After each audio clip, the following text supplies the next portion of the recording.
They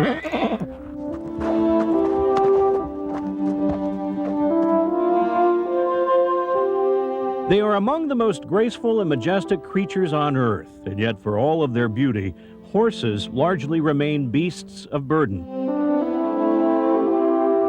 Particularly, some would argue, when it comes to easing the burden for millions of women suffering from the unpleasant symptoms of menopause. Hi, this is Wynn at the front. I think I had every classic symptom that a woman can have, plus additional ones. Wynn Kennedy started going through menopause 5 years ago.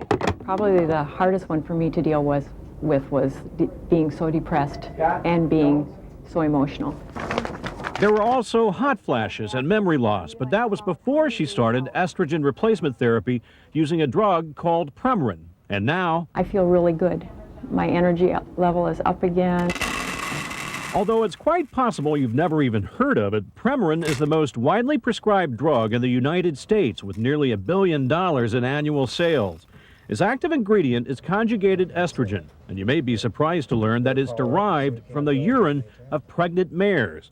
Premarin's patent has expired, and now a Minnesota company is poised to start making a generic version of the drug. The work that we've done here is going to make these drugs available more abundantly and at a lower cost.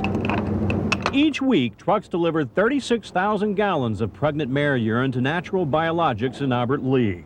The company has contracts with 35 PMU farms in a 6-state area. Among them, Dave Schubert's farm near Brainerd. I guess it's just about like milking cows. Which in essence operates on the same principles as a dairy farm, with a few notable exceptions.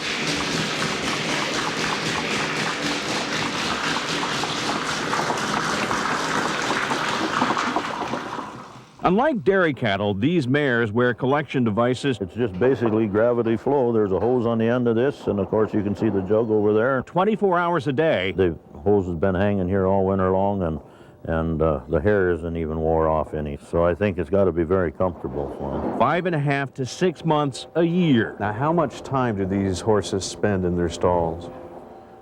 Well, we put them in October, and we take them out in the middle of March.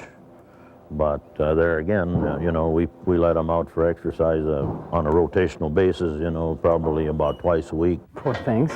As you might have guessed, This horse would go absolutely nuts if he was kept in like that. the industry is not without its critics. They're taking the horsiness right out of the horse, and they're turning them into a production machine. And I feel that that's very wrong. Drew Fitzpatrick runs the Minnesota Hooved Animal Rescue Foundation, which rescues about 100 horses from abusive environments each year. She says confining and tethering a horse to a stall for extended periods of time is cruel. They like to roll in the dirt, they like to lay on their sides, they like to itch their chins. When it's snowing and blowing outside, they're just as comfortable as here as we are watching TV in our living room. Yeah, and you know what happens to people when they sit in the living room and watch TV all winter? They start to turn into slugs. But they're watching TV, you know? They're not sitting in the living room staring at a blank wall. That's not good. Oh, she's bored. She's bored to death. We showed videotape of Schubert's farm to Dr. Tracy Turner, a veterinarian at the University of Minnesota's large animal hospital who specializes in equine surgery. They're very comfortable, I think. I'd like to see him wear one for 6 months. Although Schubert's farm is widely considered a model operation, Dr. Turner expressed a number of concerns, from the horses standing on concrete floors to Schubert's tactic of watering them only twice a day. Well, of course, they were watered this morning, so they're not very thirsty now. The way those horses are going for that water, they're thirsty. Why not just let them drink when they're thirsty? If a horse is not drinking, we know it. We know that there'd probably be something wrong with it. They're restricting water to concentrate the urine so that they can get a bigger buck for their urine. Is that true or no? Well, up to a point it is, I guess it probably is. We asked Dr. Turner for his overall impression of the farm. The horse is nothing more than a machine to them. You know, and they provide the horse with what the horse needs, and they provide him with minimum care. Certainly, domestic animals are used for human use. I can't deny that. We drink milk, we wear wool, we have leather briefcases. But suppose for a moment there was an alternative that didn't involve animals. In fact, there are at least a dozen. In a laboratory now, we can pretty much make exactly the hormones that a premenopausal or a postmenopausal woman would make in their bodies. There are alternatives out there. There are plant-based alternatives, synthetic alternatives. Why not use them instead? I don't think they're as effective or as proven. This has 50 years of experience. As a physician, is it your opinion that these alternative approaches are just as good as Premarin?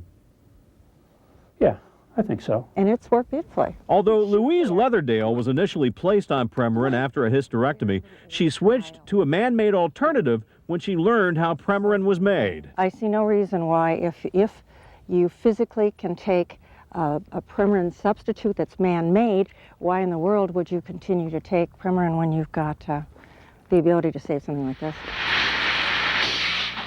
Leatherdale is alluding to the fact that an undetermined number of foals will be slaughtered for human consumption abroad this year as unwanted byproducts of the industry. We don't know of any meat buyers, but certainly there is such a thing as horses being slaughtered. I'd like to hope that mostly those are old horses. Frankly, we know that a lot of these probably are sold at auctions and then go on to be used for meat. Regardless of what happens to the foals, Natural Biologics says this byproduct is the most natural alternative. But when it comes to the mares themselves, There's certainly nothing natural about the way these animals are cared for. The whole being of a horse is their beauty and their movement. They're regal and they're noble, and to keep them locked in a barn, it goes against the very nature of the animal. Brad Woodard, KARE 11 News.